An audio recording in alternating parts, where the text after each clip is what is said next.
ভারতবর্ষ আজ ১৪০ কোটির দেশ। এই দেশে ধর্ম আছে, রাজনীতি আছে, দুই আছে। একটা সময় ছিল যখন ভালো ভালো বক্তারা আসতো, বক্তব্য রাখতো, সেটা শুনতে দূর দূরান্ত থেকে শ্রোতারা স্নেহমুগ্ধের মতো আসতো। সে প্রিয় রঞ্জন দাস মন্ত্রী হোক বা প্রণব মুখোপাধ্যায় হোক বা মমতা ব্যানার্জি হোক, তাদের কথা শুনবার জন্য মানুষ মুখিয়া হয়ে থাকতো। কিন্তু আজ এ কোন ভারত, আজ এ কোন বাংলার মানুষ দেখছে? আজ বিভাজনের রাজনীতি চলছে, আজ ধর্মীয় রাজনীতি চলছে। আজ কেউ বানাচ্ছে মন্দির, কেউ বা বানাচ্ছে মসজিদ। এটা তো চায়নি ভারতবাসী, এটা তো বাংলার মানুষ চায়নি। চেয়েছিল একটা উন্নতশীল দেশ, চেয়েছিল একটা উন্নতশীল রাজ্য।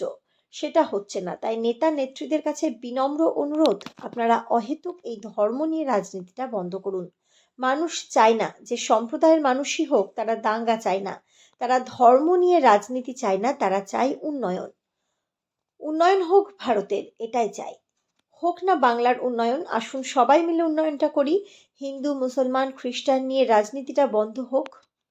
উন্নয়নের রাজনীতি করুন। বাংলায় মমতা ব্যানার্জি যে ৬৮টা উন্নয়ন প্রকল্প করেছে, তার সঙ্গে আসল না উন্নয়নটা যেন আরো ভালোভাবে করা যায়, সেই ব্যবস্থাটা করুন। কেন্দ্রে তো বিজেপি সরকার আছে, বাংলায় বিজেপি তো বিরোধী দল। বাংলার জন্য অর্থ নিয়ে আসুন, বাংলাকে সোনার বাংলা গড়ে তুলুন। রাজ্যের মানুষ দুহাত ভরে আপনাদেরও আশীর্বাদ করবে।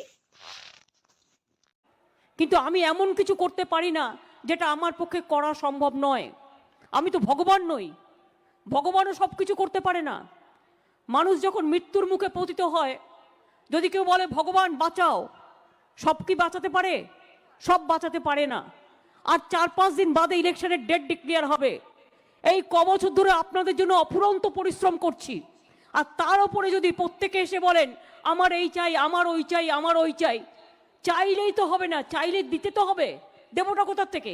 কি বাকি আছে বলুন তো? একটা পরিবার ধরুন সবুজশ্রী বাচ্চা হচ্ছে পাচ্ছে, একটা পরিবার কন্যাশ্রী পাচ্ছে, একটা পরিবার বিনা পয়সায় রেশন পাচ্ছে, একটা পরিবার বিনা পয়সায় স্বাস্থ্য চিকিৎসা পাচ্ছে, একটা পরিবার তার ছেলে বা মেয়েকেও একটা সবুজ সাথী সাইকেল পাচ্ছে। একটা পরিবার কি পাচ্ছে না বলুন তো? Doctor Rajendra Prasad, Dr. Radhakrishnan, Dr. Zakir Hossain. So library was very important to them.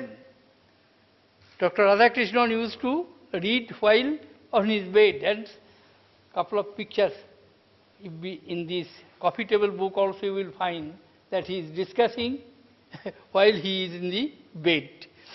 So the various habits they had. Some of the books are of very importance and special significance with the signature of the Viceroy or the Governor General. সমাধানের চেষ্টা করি। তবে প্রতি বছরই আমি যখন আসি, আমার দেখা করা লোকদের মধ্যে সবচেয়ে বেশি ভিড় বাড়ে রুগীদের। পশ্চিমবঙ্গের স্বাস্থ্য ব্যবস্থা যে কত বিপন্ন প্রতিবার এলে আমি টের পাই। এমন কোনো রুগী নেই, কি ধনী কি দরিদ্র, যাদের অসহায় অবস্থার কথা তারা আমার কাছে তুলে ধরে, এবং আমি রুগীদের কেসটাকে সবচেয়ে বেশি গুরুত্ব দিয়ে করার চেষ্টা করি। তা মানুষের প্রাণ বাঁচানোর চেষ্টা করাটা সবচেয়ে বড় ধর্ম বলে আমার মনে হয়।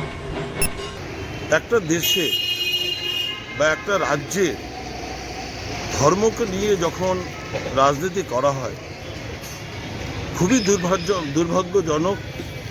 এবং মানুষের যে আজকে পশ্চিমবঙ্গে যে বেকারের যন্ত্রণা, আজকে উন্নয়ন নেই, আজকে এগুলোকে না তুলে ধরে ধর্মকে সামনে রেখে যে কর্মকাণ্ড আজকে পশ্চিমবাংলায় হচ্ছে বা ভারতবর্ষে এই জিনিসের যে মাথাচাড়া দিচ্ছে, এটা অচিরেই এটা বন্ধ হওয়া উচিত। না, আমি নাগরিক হিসাবে এটা ভারতবর্ষের জন্য একটা খুব বিপজ্জনক দিক বলে আমি মনে করছি। কারণ মানুষের প্রথম প্রয়োজন হচ্ছে তার জীবন এবং জীবিকা, বেঁচে থাকাটা হচ্ছে, খেয়ে পড়ে সুস্থ সবলভাবে বেঁচে থাকাটা হচ্ছে এটা প্রথম মানুষের জীবনের একটা চাহিদা। সেই চাহিদা এখন কোনো সরকারই কেউই পূরণ করতে পারছে না বা পারবে না, সেদিকে লক্ষ্য নেই। এখান থেকে মানুষের লক্ষ্য ঘুরিয়ে দেওয়ার জন্য, এই ইস্যুটাকে আড়াল করবার জন্য এরকম ধর্মের রাজনীতি মানুষের সামনে নিয়ে উপস্থিত করছে। হ্যাঁ, এখন রাজনীতির একটা বিবর্তন হয়েছে। যে বিবর্তনটা আপনার কোনো অর্থনৈতিক, কোনো সামাজিক যে সমস্যা, যেগুলো প্রতিনিয়ত আমরা দেখছি আমরা সামনে, 8,000 স্কুল বন্ধ হয়ে যাচ্ছে শিক্ষার ক্ষেত্রে। এই যে ভীষণ অবমূল্যায়ন, আর্থিক অবমূল্যায়ন, এবং এই হিন্দু মুসলিম এই ধরনের সমস্ত রাজনৈতিক এই যে বার্তা মানুষের মধ্যে, মানুষের মনকে প্রসারতাকে বাধা দিচ্ছে, তাতে সমাজের আলটিমেট সমাজের ক্ষতি হচ্ছে।